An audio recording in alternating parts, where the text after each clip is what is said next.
हर धर्म में लोगों को अलविदा कहने का अलग ही तरीका होता है। बिल्कुल वैसे ही अगर कोई इजिप्ट में महान शासक मरता है तो फिर उसे मम्मी के रूप में हमेशा के लिए जिंदा रखा जाता था। लेकिन कई बार वैज्ञानिकों को काफी अजीब मम्मी भी मिलती है और हर एक मम्मी के साथ कुछ न कुछ अजीब रहस्य जरूर जुड़ा होता है, जैसे कि रामेज की मम्मी, एहमोसे नेफेतारी की मम्मी, और यहाँ देखिए एक क्रोकोडाइल की मम्मी है जिसका इस्तेमाल शारीरिक संबंध बनाने में भी किया जाता था। जी हाँ, ऐसे ही चौंकाने वाले डिस्कवरीज को जानने के लिए इस वीडियो के अंत तक जरूर बने रहें। वीडियो शुरू करने से पहले नए दर्शक चैनल को सब्सक्राइब जरूर कर लें। नंबर 1, सेती। इनका पूरा नाम हुआ करता था मेनमात्रे सेती। और अगर आपको इजिप्ट के कल्चर और मम्मी में काफी ज्यादा इंटरेस्ट है तो फिर आपने रामेज का नाम तो सुना ही होगा, और ये जो है ये उनके पिता हुआ करते थे। इसी के साथ मशहूर इजिप्शियन राजा रामेज के बेटे थे और उन्होंने अपने काल में इजिप्ट को बहुत ही ज्यादा अच्छी पोजीशन में लाया था। इन्होंने अपने आसपास के कई राज्य से लड़ाई लड़ी और इजिप्ट की बॉर्डर को बड़ा किया था। इसी के साथ इजिप्ट में ऐसे कई मंदिर थे जो कि खराब हो चुके थे, उसे भी ठीक करवाया। और उनके जो पिता थे उन्होंने एक टेंपल का काम शुरू किया था जिसे कर्नक टेंपल कहा जाता था, और फिर आगे जाकर इन्होंने ही इस टेंपल के नाम को पूरा करवाया था। इजिप्ट के ग्रोथ में इनका काफी बड़ा हाथ कहा जाता है, इसीलिए ही इनकी जो कब्र थी उसे काफी ज्यादा सजाया गया था और इनको बहुत ही ज्यादा कमाल के तरीके में मम्मी बनाया गया था। इनके अवशेष आज तक बेहद ही कमाल के तरीके से प्रिजर्व हैं और इनके चेहरे को वैज्ञानिकों ने इनकी मम्मी के मदर से फिर से बनवाया था और ये कुछ ऐसे दिखते होंगे। Number 2, crocodile mummy. ये बात तो अब तक आप जान गए होंगे कि इजिप्शियन टाइम में लोगों को मम्मी बनाया जाता था, लेकिन ये चीज बस लोगों तक ही सीमित नहीं थी। यहाँ पर देखिए, ये एक क्रोकोडाइल की मम्मी है। नाइल क्रोकोडाइल को दुनिया का सबसे बड़ा क्रोकोडाइल कहा जाता है और ये इजिप्शियन टाइम में काफी ज्यादा अहमियत रखते थे। इजिप्ट के एक भगवान भी हुआ करते थे जो कि बिल्कुल एक मगरमच्छ की तरह दिखते थे, इसीलिए वहां पर इनको बहुत ही ज्यादा इज्जत दी जाती थी और इसीलिए वहां के एक क्रोकोडाइल को मम्मी करके बनाया गया है। कई लोग मानते हैं कि इस क्रोकोडाइल को भगवान की तरह पूजा जाता होगा क्योंकि तभी के जो शासक थे ये उनका प्रिय जानवर था, यानी कि ये उनका फेवरेट पेट था। इसी के साथ आपको नहीं पता होगा लेकिन मगरमच्छ को वहां पर फर्टिलिटी और स्पीड का भी सिंबल माना जाता है और यही कारण था कि जो तभी के इजिप्शियन राजा हुआ करते थे वो कई बार मगरमच्छ को पालते थे और फिर इनके साथ शारीरिक संबंध बनाते थे और संभोग करते थे क्योंकि उनका मानना था ऐसे उनकी फर्टिलिटी लेवल बढ़ेगी और उन्हें तंदुरुस्त बच्चे होंगे और ज्यादा बच्चे होने के चांसेस होंगे। नंबर 3, एहमोसे नेफेत्री। इनके बारे में कहा जाता है कि 17वीं सेंचुरी के दौरान थेबेस नाम के एक प्राचीन शहर में जन्मी कि इनके जो दादा हुआ करते थे उन्हें उस समय वहां का राजा बनाया गया था और उसके बाद इनकी शादी भी एक और राजा से करवाई गई थी, जिसकी वजह से ये एक रॉयल वाइफ बन गई। इसके बाद इन्होंने करीब 3 बच्चों को जन्म दिया और 2 लड़कियों को जन्म दिया और आगे जाकर वो 2 लड़कियां जो थी वो भी एक रॉयल वाइफ बन गई, वो भी अपने ही शहर में, यानी कि उन्होंने आगे चलकर अपने पिता या फिर अपने ही भाई से शादी की होगी। जी हाँ, आपने बिल्कुल सही सुना कि ये अजीब लग सकता है लेकिन उस वक्त ये बहुत ज्यादा कॉमन था। खासकर इजिप्शियंस के लिए, इजिप्शियन के जो लोग थे वो अपनी ही बहन या फिर अपने ही बेटे बेटियों से शादी कर लेते थे। वो ऐसा इसलिए करते थे ताकि उनका जो खून है वो पवित्र रहे, लेकिन इसके ही वजह से आगे जाकर उनका शासन खत्म हो जाता था क्योंकि आपको भी शायद पता होगा कि एक ही परिवार में बार बार शादी करने की वजह से जीन्स खराब हो जाते हैं और फिर आगे जो बच्चे पैदा होते हैं वो बेहद कमजोर होते हैं और बच्चा पैदा करने के लायक नहीं होते। इनके साथ भी ऐसा ही हुआ था। लेकिन आगे बढ़ने से पहले बताइए ना, आप किस शहर, किस गांव या फिर किस देश से इस वीडियो को देख रहे हैं, कमेंट में जरूर बताइए। Number 4, Thutmose. ये थटमोस के बेटे थे लेकिन ये उनकी पत्नी के बेटे नहीं थे। दरअसल इनके जो पिता थे वो बहुत ही बड़े अय्याश हुआ करते थे, इसी वजह से उनकी कई रानियां हुआ करती थी और लेकिन उसमें से बस 2 ही उनकी रॉयल वाइफ थी, बाकी सब उनके हरम में रहा करती थी और उनको कोई भी इज्जत नहीं दी जाती थी। और ये जो थे ये उसी हरम की एक रानी के बेटे थे, उनकी किस्मत थोड़ी सी अच्छी थी क्योंकि उस हरम में सबसे ज्यादा इज्जत इनकी माँ को दी जाती थी, यानी कि उस हरम में ये सबसे टॉप पर थी। और फिर आगे जाकर थटमोस की रॉयल वाइफ ने इनको अपना सौतेला बेटा बना दिया क्योंकि ये काफी ज्यादा पराक्रमी थे। और उनका बेटा बनने के बाद जो इनके पिता के उनकी मृत्यु हो गई और उसके बाद ये सारा राजपाट उनकी सौतेली मां पर आ गया था और कुछ ही वक्त में उनका भी खेल खत्म हो गया।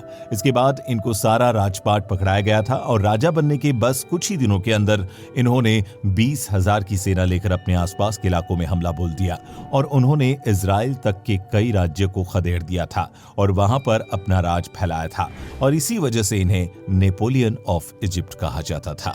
नंबर 5, रामेज। इनको रामेज द ग्रेट के नाम से भी जाना जाता था। ये इजिप्ट के सबसे मशहूर फिरौन में से एक हैं और ये मशहूर इसलिए है क्योंकि इन्हें पर काफी घाव मिले, जिससे ये बात तय होती है कि ये काफी ज्यादा लड़ाई में भाग लेते थे और उसमें अक्सर काफी जख्मी हो जाया करते थे।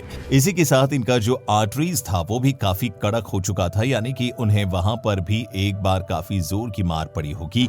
इसी के साथ इनको डेंटल इन्फेक्शन भी था जो कि हो सकता है उनके शरीर के अंदर तक पहुंच गया होगा और इसी वजह से इनकी जान चली गई होगी। माना जाता है कि उन्होंने करीब 60 साल तक राज किया था और इनका जीवन करीब 90 साल का था और इसी बीच उन्होंने 100 में से भी ज्यादा बच्चों को पैदा किया था। जी हाँ, आपने बिल्कुल सही सुना और यही कारण है तभी इन्हें बहुत महान फिरौन कहा जाता था। इसी के दौरान 1947 में इनको पेरिस में भी लेकर जाया गया था क्योंकि इनका शरीर सड़ रहा था और सुरक्षित रखने के लिए पेरिस लेकर जाना जरूरी था और इसके लिए इनका लाइसेंस भी बनाया गया था जिसमें ऑक्यूपेशन में किंग लिखा था। Number 6, mummy with a tattoo. आपको ये बात तो पता होगी कि आजकल नया ट्रेंड आया है जिसमें हर कोई टैटू बनाना चाहता है क्योंकि ये लोगों को कूल लगता है। लेकिन पहले भी टैटू को बनाया जाता था, लेकिन उन्हें बनाने के पीछे कई अलग अलग वजह होती थी। जैसे कि कई लोग ट्रेडिशनल टैटू बनाया करते थे, यानी कि जो लोग आदिवासी हैं वो अपने जाति के लिए अलग ही खास टैटू रखते थे जो कि उनके जाति में मौजूद हर एक व्यक्ति बनाता था ताकि उनकी पहचान हो सके। कि इसी के साथ कई जगह पर ऐसे भी रूल थे कि राजा महाराजा या फिर खास लोगों को अलग प्रकार का टैटू बनवाना पड़ता था और वहीं निचली जाति के लोगों को भी अलग टैटू बनवाना पड़ता था। यानी कि टैटू पहले बस कूल नहीं थे बल्कि एक ट्रेडिशन की तरह काम करते थे। कुछ जगह पर टैटू बनाना इंपॉर्टेंट माना जाता था तो कुछ जगह पर कंपलसरी था। वैसे ही इजिप्ट के इलाके में 7 महिलाओं की मम्मी मिली है जिन्होंने अपने शरीर पर टैटू बनवाए हुए हैं और एक महिला ने तो 30 से भी ज्यादा टैटू बनवाए हैं। वहां पर काम करने वाले आर्कियोलॉजिस्ट का कहना है कि ये सारी महिलाएं आर्टिस्ट थी, यानी कि वो किसी तरह की कला बनाती होगी और इन सब के हाथ पर एक अलग अलग प्रकार का सिंबल मौजूद था। इसीलिए लोगों का कहना है कि महिला किस प्रकार का आर्ट बनाती हो सकता है उस हिसाब से इनको अलग अलग प्रकार का टैटू दिया गया होगा। पर हैरानी की बात है कि यहाँ पर इन महिलाओं को छोड़कर और कोई मम्मी नहीं मिली थी और ना ही किसी और मम्मी के ऊपर टैटू मिला था। Number 7, mud covered mummy. वैज्ञानिकों ने हमेशा से देखा था कि जब भी उन्हें कोई मम्मी मिलती है तो वो हमेशा से रेजिन या फिर ऐसे ही किसी पदार्थ से घिरी हुई होती है जो कि उसके शरीर को प्रिजर्व करके रखता है और उसके बाद उनके ऊपर रेजिन की एक परत चढ़ाई जाती है और फिर उन्हें कुछ इस तरीके के एक बड़े से शेल में रखा जाता है। पर इसके बाद जाकर उन्हें ताबूत में रखा जाता है। लेकिन वहीं असल उस वक्त में रेजिन काफी ज्यादा महंगा आता था, इसीलिए इसे हर कोई अफोर्ड नहीं कर सकता था।